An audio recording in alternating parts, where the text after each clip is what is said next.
کاف ہا یا عین صاد، یہ تمہارے پروردگار کی مہربانی کا بیان ہے جو اس نے اپنے بندے زکریا پر کی تھی، جب انہوں نے اپنے پروردگار کو دبی آواز سے پکارا اور کہا کہ اے میرے پروردگار، میری ہڈیاں بڑھاپے کے سبب کمزور ہو گئی ہیں اور سر سفید بالوں کی وجہ سے چمکنے لگا ہے، اور اے میرے پروردگار، میں تجھ سے مانگ کر کبھی محروم نہیں رہا، اور میں اپنے بعد اپنے بھائی بندوں سے ڈرتا ہوں، اور میری بیوی بانجھ ہے، پھر بھی مجھے اپنے پاس سے ایک وارث عطا فرما جو میری اور اولاد یعقوب کی میراث کا مالک ہو، اور اے میرے پروردگار اس کو خوش اخلاق بنائیو۔ فرمایا اے زکریا، ہم تم کو ایک لڑکے کی بشارت دیتے ہیں جس کا نام یحییٰ ہوگا، اس سے پہلے ہم نے اس نام کا کوئی شخص پیدا نہیں کیا۔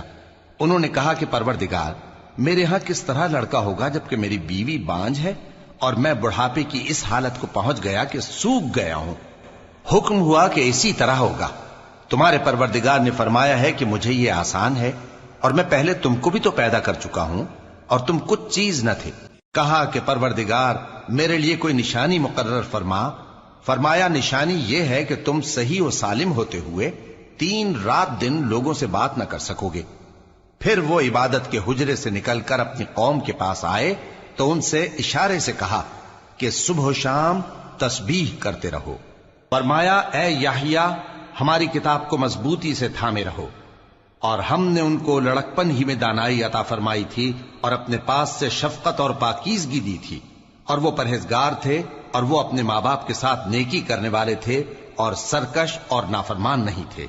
اور جس دن وہ پیدا ہوئے اور جس دن وفات پائیں گے اور جس دن زندہ کر کے اٹھائے جائیں گے ان پر سلام ہے۔ اور کتاب یعنی قرآن میں مریم کا بھی تذکرہ کرو، جب وہ اپنے لوگوں سے الگ ہو کر مکان کے مشرقی حصے میں چلی گئیں، پھر انہوں نے ان کی طرف سے پردہ کر لیا تو ہم نے ان کی طرف اپنا فرشتہ بھیجا، سو وہ ان کے سامنے ایک خوبصورت مرد کی صورت میں آیا۔ مریم بولی کہ اگر تم پرہیزگار ہو تو میں تم سے بچنے کے لیے رحمان کی پناہ لیتی ہوں۔ فرشتے نے کہا کہ میں تو تمہارے پروردگار کا بھیجا ہوا یعنی فرشتہ ہوں، اور اس لیے آیا ہوں کہ تمہیں پاکیزہ لڑکا بخشوں۔ مریم نے کہا کہ میرے ہاں لڑکا کیوں کر ہوگا جبکہ مجھے کسی مرد نے بطور شوہر چھوا تک نہیں اور میں بدکار بھی نہیں ہوں۔ فرشتے نے کہا کہ یوں ہی ہوگا، تمہارے پروردگار نے فرمایا کہ یہ مجھے آسان ہے اور میں اسے اسی طریق پر پیدا کروں گا تاکہ اس کو ہم لوگوں کے لیے اپنی طرف سے نشانی اور ذریعہ رحمت بنائیں، اور یہ کام مقرر ہو چکا ہے۔ چنانچہ وہ اس بچے کے ساتھ حاملہ ہو گئیں اور اسے لے کر ایک دور جگہ چلی گئیں۔ پھر درد ذہ ان کو کھجور کے تنے کی طرف لے آیا، کہنے لگی کہ کاش میں اس سے پہلے مر چکتی اور بھولی بسری ہو گئی ہوتی۔ تب ان کے ٹیلے کے نیچے کی جانب سے فرشتے نے ان کو آواز دی کہ غمناک نہ ہو، تمہارے پروردگار نے تمہارے نیچے ایک چشمہ پیدا کر دیا ہے، اور کھجور کے تنے کو پکڑ کر اپنی طرف ہلاؤ، وہ تم پر تازہ عمدہ کھجوریں گرائے گا، تو کھاؤ اور پیو اور آنکھیں ٹھنڈی کرو۔ اگر تم کسی آدمی کو دیکھو تو کہنا کہ میں نے اللہ کے لیے روزے کی منت مانی، تو آج میں کسی آدمی سے ہرگز کلام نہیں کروں۔ پھر وہ اس بچے کو اٹھا کر اپنی برادری والوں کے پاس لے آئیں۔ وہ کہنے لگے کہ مریم یہ تو نے برا کام کیا، اے ہارون کی بہن، نہ تو تیرا باپ ہی برا آدمی تھا اور نہ تیری ماں ہی بدکار تھی۔ تو مریم نے اس بچے کی طرف اشارہ کیا۔ وہ بولے کہ ہم اس سے کہ گود کا بچہ ہے کیسے بات کریں؟ بچے نے کہا کہ میں اللہ کا بندہ ہوں، اس نے مجھے کتاب دی ہے اور نبی بنایا ہے، اور میں جہاں ہوں اور جس حال میں ہوں اس نے مجھے صاحب برکت بنایا ہے، اور جب تک زندہ ہوں مجھ کو نماز اور زکوٰۃ کا ارشاد فرمایا ہے، اور مجھے اپنی ماں کے ساتھ نیک سلوک کرنے والا بنایا ہے اور سرکش و بدبخت نہیں بنایا، اور جس دن میں پیدا ہوا اور جس دن مروں گا اور جس دن زندہ کر کے اٹھایا جاؤں گا مجھ پر سلام ہے۔ یہ مریم کے بیٹے عیسیٰ ہیں، اور یہ سچی بات ہے جس میں لوگ شک کرتے ہیں۔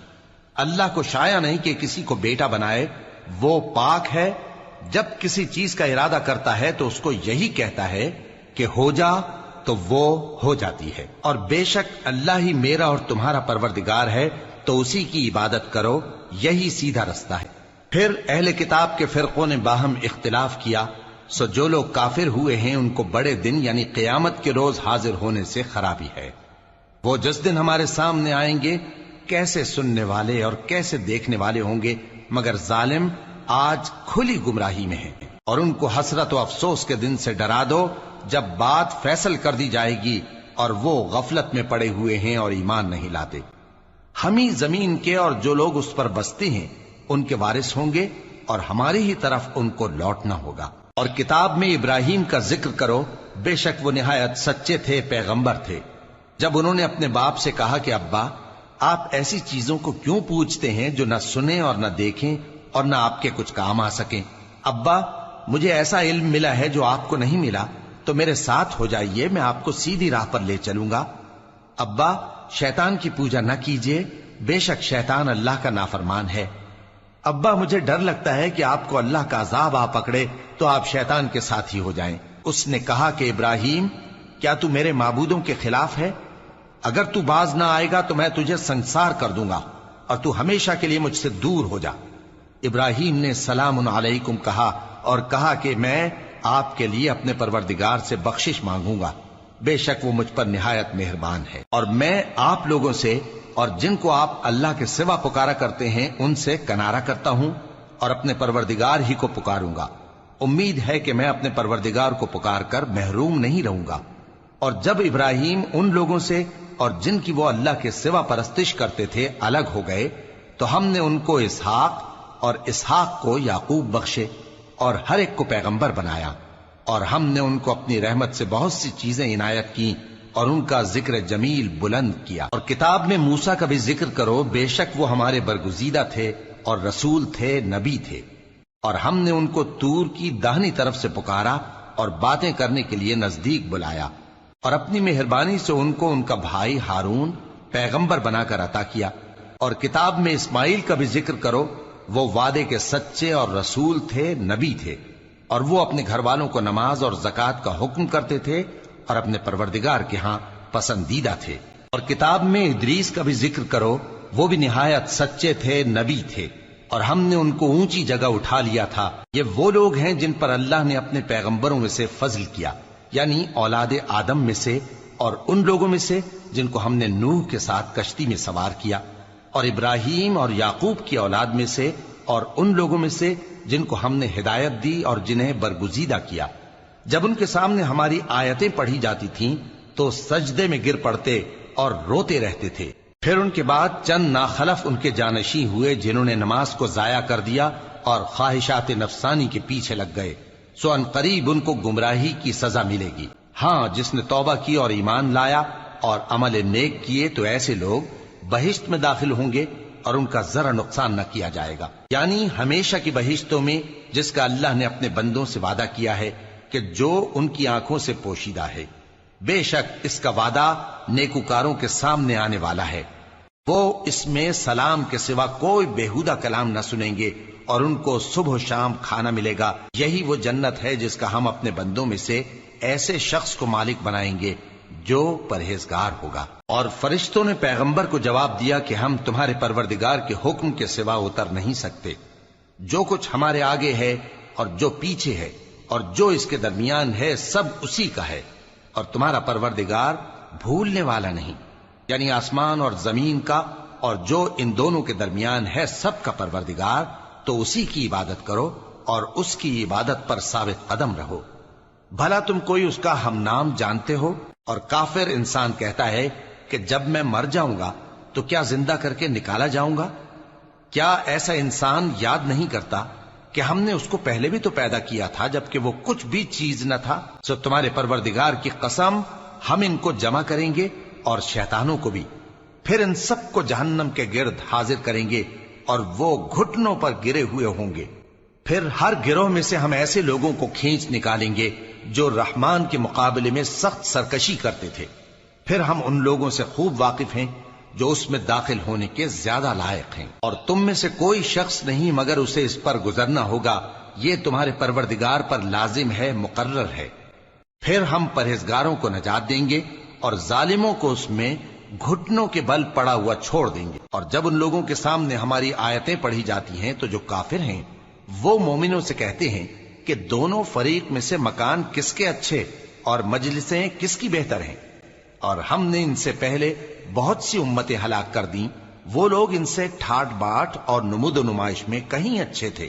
کہہ دو کہ جو شخص گمراہی میں پڑا ہوا ہے رحمان اس کو آہستہ آہستہ مہلت دیا جاتا ہے، یہاں تک کہ جب اس چیز کو دیکھ لیں گے جس کا ان سے وعدہ کیا جاتا ہے، خواہ عذاب اور خواہ قیامت، تو اس وقت جان لیں گے کہ مکان کس کا برا ہے اور لشکر کس کا کمزور ہے۔ اور جو لوگ ہدایت یاب ہیں اللہ ان کو زیادہ ہدایت دیتا ہے، اور نیکیاں جو باقی رہنے والی ہیں وہ تمہارے پروردگار کے ہاں صلے کے لحاظ سے خوب اور انجام کے اعتبار سے بہتر ہیں۔ بھلا تم نے اس شخص کو دیکھا جس نے ہماری آیتوں سے کفر کیا اور کہنے لگا کہ اگر میں ازسر نو زندہ ہوا بھی تو یہی مال اور اولاد مجھے وہاں ملے گا؟ کیا اس نے غیب کی خبر پالی ہے یا اللہ کے یہاں سے عہد لے لیا ہے؟ ہرگز نہیں، یہ جو کچھ کہتا ہے ہم اس کو لکھتے جاتے اور اس کے لیے آہستہ آہستہ عذاب بڑھاتے جاتے ہیں، اور جو چیزیں یہ بتاتا ہے ان کے ہم وارث ہوں گے، اور یہ اکیلا ہمارے سامنے آئے گا، اور ان لوگوں نے اللہ کے سوا اور معبود بنا لیے ہیں تاکہ وہ ان کے لیے موجب عزت ہوں۔ ہرگز نہیں، وہ معبود ان کی پرستش سے انکار کریں گے اور ان کے دشمن و مخالف ہوں گے۔ کیا تم نے نہیں دیکھا کہ ہم نے شیطانوں کو کافروں پر چھوڑ رکھا ہے کہ وہ ان کو خوب اکساتے رہتی ہیں؟ تو تم ان پر عذاب کے لیے جلدی نہ کرو کہ ہم تو ان کے لیے دن شمار کر رہے ہیں۔ جس روز ہم پرہیزگاروں کو رحمان کے سامنے بطور مہمان جمع کریں گے اور گناہگاروں کو دوزخ کی طرف پیاسے ہانک لے جائیں گے، تو لوگ کسی کی سفارش کا اختیار نہ رکھیں گے مگر جس نے رحمان سے اقرار لے لیا ہو، اور کہتے ہیں کہ رحمان بیٹا رکھتا ہے۔ ایسا کہنے والوں، یہ تو تم بری بات زبان پر لاتے ہو۔ قریب ہے کہ اس جھوٹ سے آسمان پھٹ پڑے اور زمین شق ہو جائے اور پہاڑ پارا پارا ہو کر گر پڑیں کہ انہوں نے رحمان کے لیے بیٹا تجویز کیا، اور رحمان کو شایع نہیں کہ کسی کو بیٹا بنائے۔ ہر شخص جو آسمانوں اور زمین میں ہے رحمان کے روبرو بطور بندہ ہی آئے گا۔ اس نے ان سب کو اپنے علم سے گھیر رکھا اور ایک ایک کو شمار کر رکھا ہے، اور یہ سب قیامت کے دن اس کے سامنے اکیلے اکیلے حاضر ہوں گے۔ اور جو لوگ ایمان لائے اور عمل نیک کیے، رحمان ان کی محبت مخلوقات کے دل میں پیدا کر دے گا۔ اے پیغمبر صلی اللہ علیہ وآلہ وسلم، ہم نے یہ قرآن تمہاری زبان میں آسان بنا کر نازل کیا ہے تاکہ تم اس سے پرہیزگاروں کو خوشخبری پہنچا دو اور جھگڑالوؤں کو ڈر سنا دو، اور ہم نے ان سے پہلے بہت سے گروہوں کو ہلاک کر دیا ہے۔ بھلا تم ان میں سے کسی کو دیکھتے ہو یا کہیں ان کی بھنک سنتے ہو؟